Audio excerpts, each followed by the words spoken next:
Honorable Amadou Lamine Diouf se prépare. Merci, Monsieur le Président. Bonjour, chers collègues. Monsieur le ministre, Madame la secrétaire d'État. Monsieur le ministre, je tenais à vous féliciter pour le dynamisme de votre ministère et nous avons beaucoup de DG dans votre ministère que nous apprécions beaucoup. Monsieur le ministre, ma première question, c'est quand est-ce que nous allons arrêter le massacre de l'urbanisation galopante au Sénégal? Quelle politique devons-nous mettre en place? Parce que nous avons un pays qui n'est pas assaini et le béton monte de partout. Quand est-ce que nous allons aussi arrêter de suivre les modèles de construction des pays qui eux-mêmes ont fait demi-tour depuis longtemps dans leurs projets? Cela m'amène à vous interpeller sur un sujet qui me tient à cœur. Il s'agit des 35 hectares de l'ancienne base militaire française. Monsieur le ministre, base militaire française, mon dernier espace d'occupation des anciens colons. Sénégal yëpp ñoo ko bokk. Bu ñu nekkee boobu ba léegi foog naa domaine national la xaw ma ban titre la boo ñu ci mënee leeral. Bu ñu nekkee boobu ba léegi di wax ne dañu bëgg a jotaat suñuy base c'est pour que suñu jeunesse bi mun ci am accès.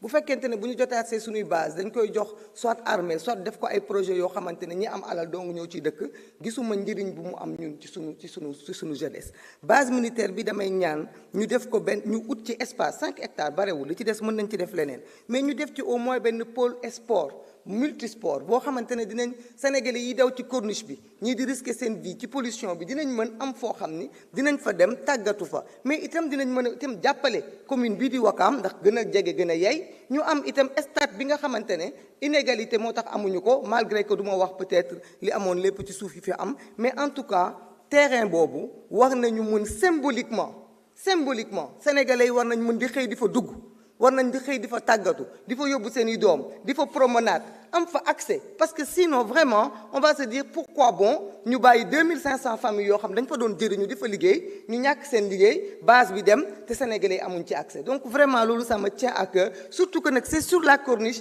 et le béton qu'on voit le long de la corniche vraiment il y en a assez. On ne voudrait pas vraiment continuer de voir cet tas de béton-là. Mais monsieur le ministre, du ma tëj rek ci du ndaw rek sa programme 2087 muy programme bi gën a am solo ci sa ministère dafa am solo dama koy topp mais nag da nga ci am benn handicap parce que damay laaj naka la un DG vraiment un crâne d'œuf peut-il diriger la DIRCOP parce que on ne peut pas vraiment avoir des cellules mortes au sein d'un ministère c'est parce que ce DG-là je suis désolé ne peut pas se prétendre être capable de conseiller ou d'encadrer les collectivités territoriales. Je ne pense pas qu'il a un niveau. Je pense que vous savez de qui je parle. On jarama, honorable Maïmouna Bousso. Ahmadou Lamine Diouf, vous avez la parole. Abdourahmane Diouf se prépare. Bismillah. Salam alaikum wa rahmatullah wa barakatuh. Merci, Président. Mesdames, Messieurs les ministres et secrétaires d'État, ainsi que vos collaborateurs, ñu ngi leen di dalal jàmm ci turu collègues yi fi nekk yépp. Monsieur le ministre, j'irai directement vous dire que on a besoin d'espaces verts, mais pas de colosses en ciment et en béton qui nous empêchent vraiment de humer la brise marine. Dakar est trop suffoqué.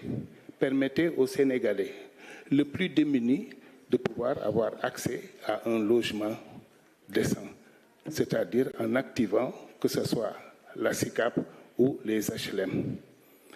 On en aura besoin, c'est une autre manière aussi de diminuer le loyer, parce que dès qu'ils auront cette opportunité, j'espère que les propriétaires qui sont déjà et qui vraiment montent le niveau des loyers sauront se décourager un peu et être plus raisonnables.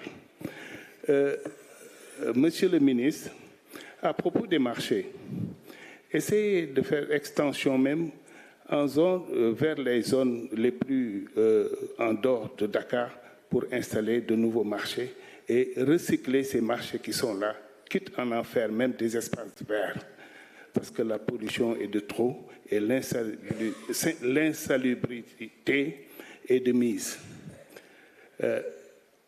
Je m'en arrêterai là et vous souhaite un très bon courage et en faisant vraiment chapeau bas à vos collaborateurs.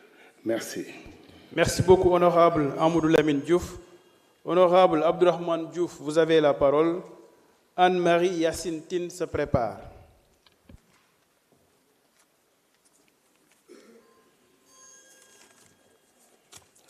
Merci, Président. Salam alaikum, Monsieur le ministre, Madame la secrétaire d'État, Monsieur le secrétaire d'État au logement, chers collaborateurs du ministre, nous sommes venus. Monsieur le ministre, gis naa ci ce rapport à la page 323 que ñu ngi ciy mentionné concernant les 30 000 logements yi nga xam ne posé woon naa la ko à la commission, que suggéré woon naa aussi nga jox ci benn part les sociétés nationales dont Safrou, CDC, SNHLM et SICAP. Parce que li ma gëm mooy privé yi ñooy indi spéculation foncière bi ñoom ñoo koy indi.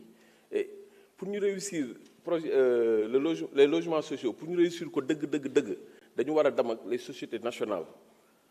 Je m'explique parce que tey boo xoolee tey li tax mënuñ ko réussir depuis yàgg na boo xoolee tey un jeune étudiant boo xamante ne tey mu ngi commencé na liggéey rek projet am lu muy nekk mooy am toit. Et boo xoolee ñun suñu parents yi suñu salaire tey ñoo gën a kawe on n'arrive pas à trouver un toit alors que ñoom avec maigre salaire bi ñu amoon ñu ngi mënoon nañu am toit. Donc loolu foog ñu jóg ci man en 2005 bindoon naa sur le financement bancaire pour la promotion de l'habitat social. Donc dafa nekk sujet boo xam ne dafa mus a ñor monsieur le secrétaire d'État maa ngi lay poser question boo xam ne bu ma sañoon balaa séance bi di jeex nga tontu ma ci keroog tontu laaj naa la ko aw ma réponse mooy sur les 30 000 logements ban part la ci SNHLM am ban part la ci SICAP am ban part la ci CDC am ban part la ci Safru am les sociétés nationales yi nga xamante ne ñoom ñoo fi nekk bëggoon naa balaa ñuy pare nga jox ma ci ku ci nekk paaram. beneen bi mooy bëggoon naa bàyyi yi nga xam ne ñu ngi koy jox étranger yi ñu xoolaat ko étranger yi ñoo ñu ëpp doole ñoo ñu ëpp sur le plan financier bokkul les chinois les marocains ñooñu lu ñu am tey bés bu ñu ñëwee fii commencé jënd suuf ça va poser problème. Donc yooyu aussi bàyyi bëgg naa ñu xool nombre d'années bi bu ñu ko mënee réduire ñu réduire ko bu baax. beneen bi aussi à la page 329 gis naa ni wax nga ci concernant SICAP problème bi fa am c'est-à-dire que ñi nga xam ne dañ dëkk biir SICAP bu ñu soxlaa papier administratif biir SICAP lañ koy wutee mais bu élection jotee commune Mermoz Sacré-Cœur la ñuy dem voter ji et ñu ngi dem ci élection yi nga xamante ne 2027 bu ñu fi yàlla bàyyi ak jàmm.